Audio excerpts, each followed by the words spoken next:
Hi everyone, आपका स्वागत है हमारे यूट्यूब चैनल मैथ्स वॉरियर पर। मैंने परसेंटेज टॉपिक के आपके लिए ऑलरेडी 7 पार्ट कंप्लीट करा दिए थे। आज हमारा जो पार्ट होगा पार्ट 8 होगा, ठीक है। इसके अंदर हम क्या कराएंगे, आज हमारे जो क्वेश्चन होंगे हमारे पास फेल वाले होंगे। क्वेश्चन किस प्रकार क्रिएट होता है इसके अंदर, देखो जैसे कि मान लीजिए 2 कैंडिडेट होंगे हमारे या 2 स्टूडेंट होंगे, तो उन 2 स्टूडेंट को क्या है पास, एक स्टूडेंट जो होगा हमारा उस पासिंग मार्क से कम मार्क लाएगा यानी वो फेल हो जाएगा, और दूसरा जो स्टूडेंट होगा हमारा वो पासिंग मार्क से अधिक लाएगा, ठीक है। यानी एग्जैक्ट जो पासिंग मार्क के लिए जो मार्क चाहिए वो कोई भी स्टूडेंट नहीं लाएगा उन दोनों में से, ठीक है। इस प्रकार के प्रश्नों के अंदर 3 क्वेश्चन पूछ सकता है आपसे वो। पहला क्वेश्चन ये पूछ सकता है आपसे वो कि टोटल पूर्णांक क्या होगा, ठीक है। दूसरा क्वेश्चन ये क्रिएट हो सकता है कि जो पहले यानी न्यूनतम उत्तीर्णांक प्रतिशत क्या है, ठीक है। यानी वो पूछ सकता है कि पासिंग मार्क कितनी है, ठीक है। और तीसरा क्वेश्चन ये पूछ सकता है आपसे कि पास होने के लिए कितने अंक चाहिए, ठीक है। इस प्रकार 3 क्वेश्चन क्रिएट हो सकते हैं और हम और अच्छी तरह से क्वेश्चन के माध्यम से इन चीज़ों को क्लियर कर लेंगे, ठीक है। अब क्वेश्चन देखते हैं, क्वेश्चन क्या है हमारा। देखिए क्वेश्चन क्या है हमारा, क्वेश्चन के माध्यम से समझेंगे किस प्रकार क्वेश्चन हमारे क्रिएट होंगे फेल पास से। देखिए क्वेश्चन हमारे, किसी परीक्षा में एक छात्र ने कुल अंकों का 25% प्राप्त किया तथा 60 अंकों से फेल हो गया, जबकि जो दूसरा छात्र है उस दूसरे छात्र ने कितने अंक प्राप्त किए, 50% अंक प्राप्त किए तथा इसके अंक जो है न्यूनतम अंक से 40% अधिक हो, तो न्यूनतम उत्तीर्णांक प्रतिशत ज्ञात कीजिए। यानी उसने ये पूछा है कि हमसे कि पास होने के लिए कितने प्रतिशत अंक की आवश्यकता होगी हमें, ठीक है। अब देखिए करते कैसे क्वेश्चन को वो जान लेते हैं। देखिए हम जो आपको सॉल्यूशन बताएंगे उस सॉल्यूशन से फिर फेल पास के जितने क्वेश्चन होंगे आपके वो सब क्या है जनरेट हो जाएंगे, ठीक है। देखिए प्रश्न है हमारा, किसी परीक्षा में एक छात्र ने कुल अंकों का 25% अंक प्राप्त किया। देखिए मान लीजिए ये कोई छात्र है स्टूडेंट ए, ठीक है। ये क्या है, स्टूडेंट ए है, स्टूडेंट ए है हमारा, ठीक है। और ये स्टूडेंट होगा बी, 2 स्टूडेंट है हमारे, ठीक है। यहाँ पर मान लीजिए उसे पास होना है, ठीक है। ये हमारी पासिंग मार्क है। अब उस पहले छात्र ने कितने अंक प्राप्त किए, 25% अंक, और कितने अंकों से फेल हो रहा है वो, पास तो नहीं हुआ लेकिन फेल हो रहा है कितने अंकों से, 60 अंकों से, ठीक है। लेकिन दूसरा जो छात्र है उसने कितने अंक प्राप्त किए, दूसरे जो छात्र ने कितने अंक प्राप्त किए हमारे 50% अंक, और इसने पासिंग मार्क से कितने अधिक अंक प्राप्त कर लिए, 40, ठीक है। अब देखिए यहाँ पर इस लाइन का मतलब क्या है, इस लाइन को मैं यहाँ पर लिख सकता हूँ, देखो इस प्रकार, यहाँ ऐसे समझ लीजिए, इसे यहाँ पर लिख लेते हैं इस चीज़ को। देखो यहाँ पर उसने कितने 40 कितना 60 कम प्राप्त किए, और यहाँ पर उसने 40 अंक अधिक प्राप्त किए। तो इस लाइन का मतलब क्या है कि हमें पता है नंबर है हमारे, और मैंने परसेंटेज की पहली क्लास में आपको बताया कि नंबर जो होता है हमारा रेशियो, जो नंबर जो होता है किस पर डिपेंड करता है, रेशियो पर, ठीक है। नंबर जो होता है वो रेशियो पर डिपेंड करता है। यहाँ एक तरीके से मैंने जो बताया था उसमें क्या बताया था, मैंने ये बताया था कि जो हमारी परसेंटेज होती है वो नंबर पर डिपेंड नहीं करती, किस पर डिपेंड करती है, रेशियो पर डिपेंड करती है। तो इस लाइन को हम कैसे लिख सकते हैं, यहाँ पर इसका रेशियो बनाया तो 0 से 0 कट जाएगा, 3 2 का रेशियो हो जाएगा यहाँ पर। देखिए इस लाइन का मतलब ये हमारा कि ए को अगर एक, देखो यहाँ से यहाँ तक मैं गैप देखूँ तो कितने अंकों का है, यहाँ इस प्रकार देख लीजिए, यहाँ पर यहाँ से यहाँ तक देखूँ 3 का डिफरेंस है, और यहाँ से यहाँ तक देखूँ कितने का डिफरेंस है, 2 का डिफरेंस। तो ओवरऑल देखूँ मैं 5 का डिफरेंस है, जबकि यहाँ से यहाँ तक देखूँ तो कितने का डिफरेंस आ रहा है, 25 का। तो ये 5 का जो डिफरेंस होगा कितने के बराबर होगा, 25 के। तो 1 की वैल्यू कितनी हो जाएगी यहाँ पर, 5 के बराबर। ये जो डाटा हमारा आ रहा है परसेंटेज में आ रहा है, ठीक है। 1% की वैल्यू निकली हमारी, ठीक है। 5% की वैल्यू कितनी है हमारी, 5 के बराबर। तो 1% की वैल्यू 5% की वैल्यू 25 के बराबर, तो 1% की वैल्यू कितनी हो जाएगी, 5 के बराबर। अब प्रश्न में हमसे पूछा गया कि उत्तीर्णांक प्रतिशत कितना है, ठीक है। यहाँ पर देखो 3 की वैल्यू कितनी हो जाएगी यहाँ पर 15, ये भी 5 गुना हो जाएगा, ये भी 5 गुना हो जाएगा, ठीक है। तो देखो यहाँ पर ये क्या 15% हो गया, ये 10% हो गया। तो इस लाइन का मतलब ये है कि उस जो बंदा हमारा ए है उसने 25% अंक प्राप्त किए, और 15% से क्या हो गया, वो फेल हो गया, ठीक है। अगर 15% अंक और उसे मिल जाते तो वो क्या हो जाता, पास हो जाता। तो यहाँ पर उत्तीर्णांक प्रतिशत कितना होगा, 40%। यहाँ पर यहाँ से कर सकते हो आप, उसने 10 यानी 50% अंक प्राप्त किए दूसरे बंदे ने, और उसने पास होने से 10% अंक अधिक प्राप्त कर लिए। अगर 50% में से 10% घटा दिया जाए तो कितना बचेगा, 40%, ठीक है। मैं उम्मीद करता हूँ ये प्रश्न आपकी समझ में आ गया होगा। देखो इसके सॉल्यूशन हमारे दो होते हैं, आप डायरेक्टली भी कर सकते हो। यहाँ पर देखो 60 और 25, यहाँ पर 25 और 50 का अंतर, आप लोग कितना आएगा 25, फिर इन दोनों का अंतर ले लो। लेकिन इस प्रकार से अगर आप करोगे तो कैलकुलेटिव क्वेश्चन को नहीं कर पाओगे। जो ये वाला मेथड रेशियो मेथड, इस रेशियो मेथड से आप कैलकुलेटिव क्वेश्चन को कर सकते हो, ठीक है। और यहाँ पर अगर मान लीजिए कोई न्यूमेरिकल डाटा और कोई डाटा हो जाता है यहाँ पर, तो कटने में थोड़ी प्रॉब्लम हो जाती है, ठीक है। तो इस प्रकार के क्वेश्चंस को इस तरीके से करें। आपको करना क्या होगा, दोबारा से जान लेते हैं। देखो हमें पता है कि हमारे जो पहला स्टूडेंट है उसने 25% अंक प्राप्त किए, ठीक है, और वो क्या है 60 अंकों से फेल हो गया, ठीक है। दूसरा जो स्टूडेंट है हमारा उसने 50% अंक प्राप्त किए और उसने पास होने से 40 अंक अधिक प्राप्त कर लिए। तो हमें पता है कि ये जो हमारे नंबर हैं वो हमें पता है कि परसेंटेज जो होता है वो नंबर पर डिपेंड नहीं करता, किस पर डिपेंड करता है, रेशियो पर। तो मैंने इसका रेशियो बनाया, कितना रेशियो आया 3:2 का। तो यहाँ से यहाँ तक अगर मैं पूरा टोटल गैप देखूँ कितने का है, 25 से 50 तक 25% का अंतर है। और यहाँ पर देखूँ गैप तो कितने का, 5 का। तो 5% की वैल्यू कितनी हो जाएगी, 25 के बराबर। यहाँ ऐसे जान लीजिए, देखो आपकी समझ में क्लियर आ रहा होगा। आपको पता है कि 5 की वैल्यू कितनी है, 25 के बराबर, तो 1 की वैल्यू 5 के बराबर। तो यहाँ पर 3 की वैल्यू कितनी हो जाएगी, 15 के बराबर। तो 2 की वैल्यू कितनी हो जाएगी, 10 के बराबर। तो इस लाइन का मतलब क्या हुआ कि ए ने 25% अंक प्राप्त किए और 15% से फेल हो गया। तो पास होने के लिए उसे कितने चाहिए, 15% और दे दिए जाए तो क्या हो जाएगा, पास हो जाएगा। तो 40% अंक की उसे क्या हुई, आवश्यकता होगी। मैं उम्मीद करता हूँ ये प्रश्न आपकी समझ में अच्छी तरह से आ गया होगा। देखिए सेम उसी प्रकार का क्वेश्चन जान लेते हैं। एक और प्रश्न है हमारा कि किसी परीक्षा में एक छात्र को 25% अंक, एक छात्र जो 25% अंक प्राप्त करता है तथा वह 80 अंकों से क्या हो जाता है, फेल हो जाता है। और दूसरा जो कैंडिडेट है उसने 55% अंक प्राप्त किए और उसने क्या पासिंग मार्क से 70 अंक अधिक प्राप्त कर लिए। तो प्रश्न में हमसे पूछा गया कि उसे पास होने के लिए कितने प्रतिशत अंक की क्या है, जरूरत होगी, ठीक है, आवश्यकता होगी। तो देखिए उसी प्रकार करेंगे हम। देखिए ये हो गया हमारा ए स्टूडेंट और ये हो गया हमारा बी स्टूडेंट। यहाँ पर होगी हमारी पासिंग मार्क परसेंट, ठीक है। अब देखिए यहाँ पर इसने कितने अंक प्राप्त किए, 25, पास तो हुआ नहीं लेकिन ये, ठीक है।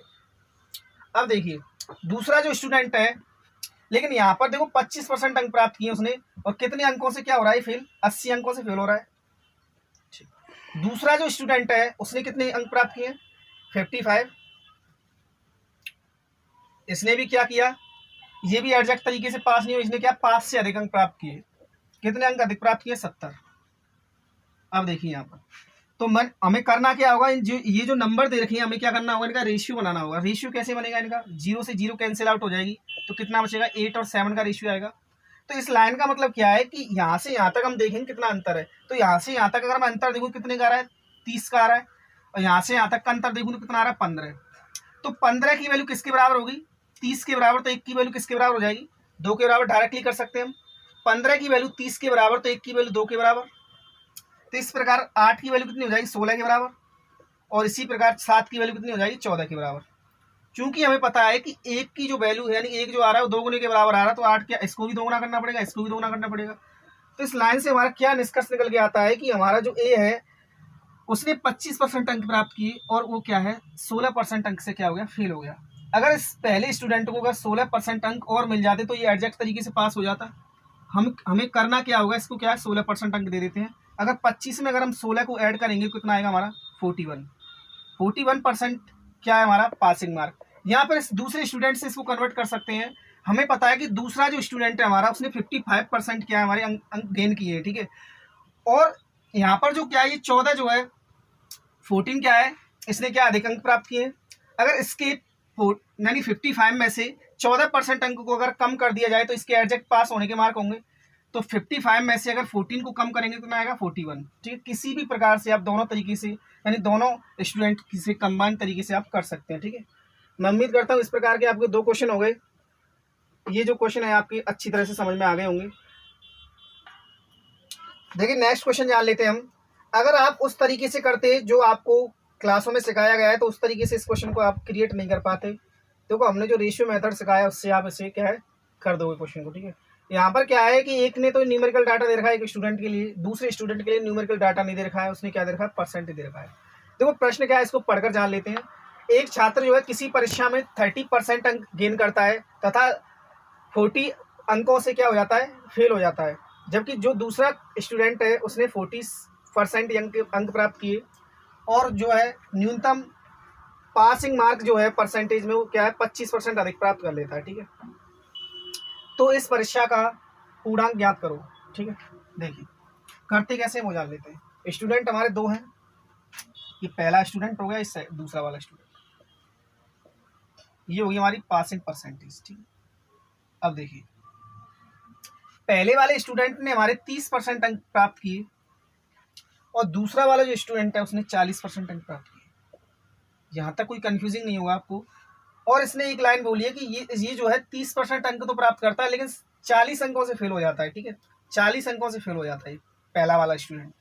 और दूसरा जो स्टूडेंट है उसने 40% अंक प्राप्त किए, 40% अंक प्राप्त किए और जो पासिंग मार्क परसेंटेज में चाहिए उससे क्या 25% अधिक प्राप्त कर लिए। ठीक है, तो 25% का मतलब आप ऑलरेडी अच्छी तरह जानते हो, 25% का मतलब कितना होता है 1/4।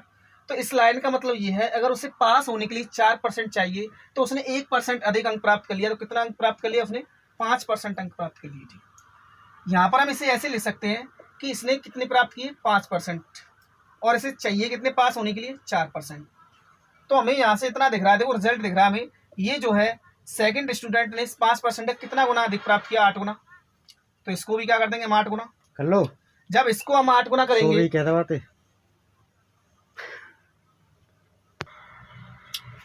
तो ये इसका जब 8 गुना होगा तो इसको भी हम क्या कर देंगे 8 गुना कर देंगे। तो ये जब 8 गुना होगा कितना पासिंग मार्क हो जाएगी 32%। लेकिन उसने पूछा गया हमसे, वो नहीं पूछा कि पासिंग मार्क कितनी चाहिए उसको, उसने हमसे पूछा है कि कुल पूर्णांक कितना है। तो देखो यहाँ पर देखते हैं उसने 30% अंक प्राप्त किए और यहाँ पर क्या पास होने के लिए उसे कितने चाहिए 32%। इस लाइन का मतलब क्या होगा कि उसने हुआ क्या है 2% अंकों से फेल हो गया। और क्वेश्चन में उसने बता रखा है कि जो पहला स्टूडेंट है वो 40 अंकों से फेल हो रहा है। तो 2% की वैल्यू जब 40 के बराबर होगी तो 1% की वैल्यू कितने बराबर हो जाएगी 20 के बराबर। और हमें पता है जो भी हमारा टोटल पूर्णांक होता है वो अपने आप में कितना होगा 100% होगा।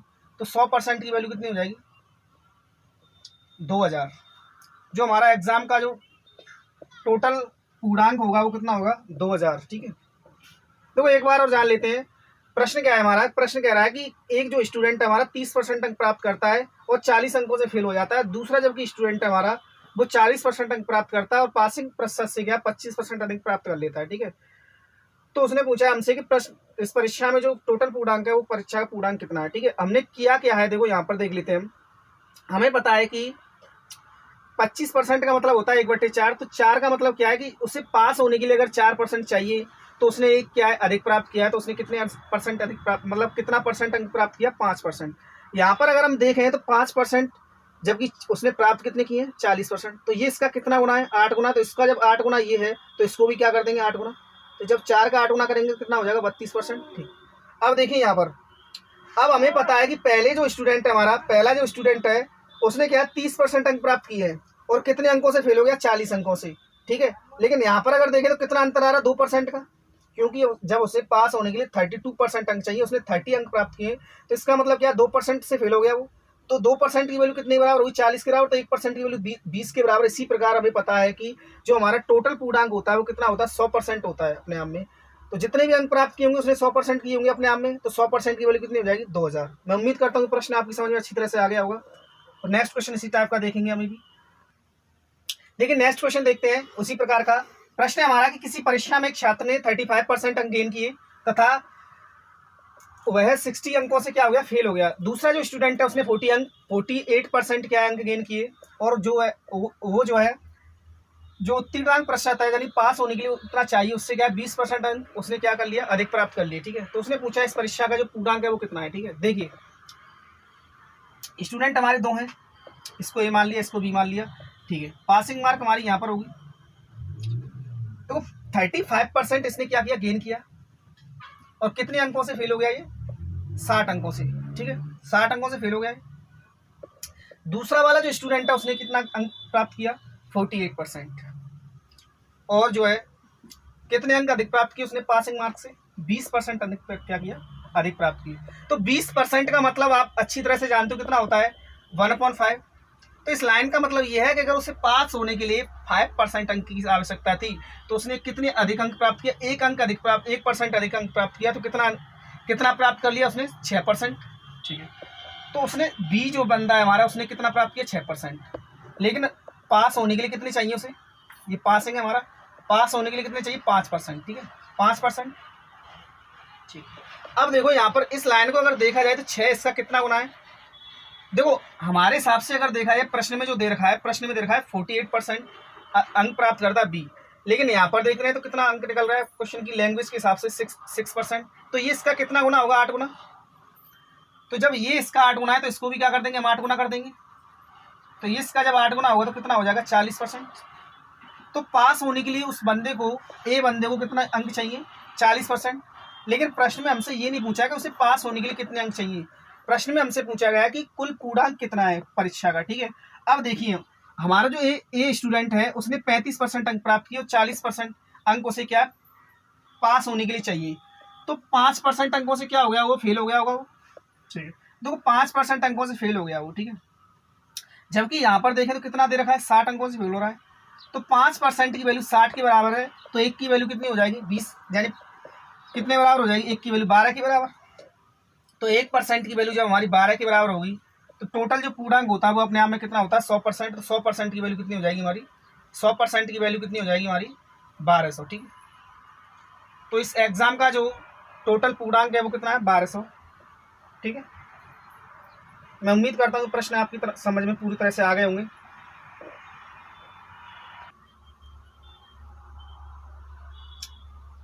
मैं उम्मीद करता हूँ आज की क्लास जो हम आपके लिए पूरी समझ में आई होगी। और इसी प्रकार आप देखो मेरा जो शेड्यूल रहेगा वो क्या रहेगा कि मैं जो है टॉपिक को एक दिन में शायद हो सकता है एक ही चीज़ कराऊं, लेकिन कंटेंट वो मिलेगा जो एग्ज़ाम में आने लायक होगा। और मेरी जो आशा रहेगी आपसे कि जो भी मैंने कराया है वो आपकी समझ में अच्छी तरह से आ जाएगा। और इसी प्रकार आप समझते रहिए और मेरी वीडियो को शेयर करते रहिए। और आप जो है हमसे बेस्ट से बेस्ट ले सकते हैं इस चैनल के माध्यम से। अभी क्या परसेंटेज की कुछ बेसिक क्लासें चल रही हैं, अभी हम एडवांस लेवल के क्वेश्चन भी इस क्लास के अंदर कराएंगे।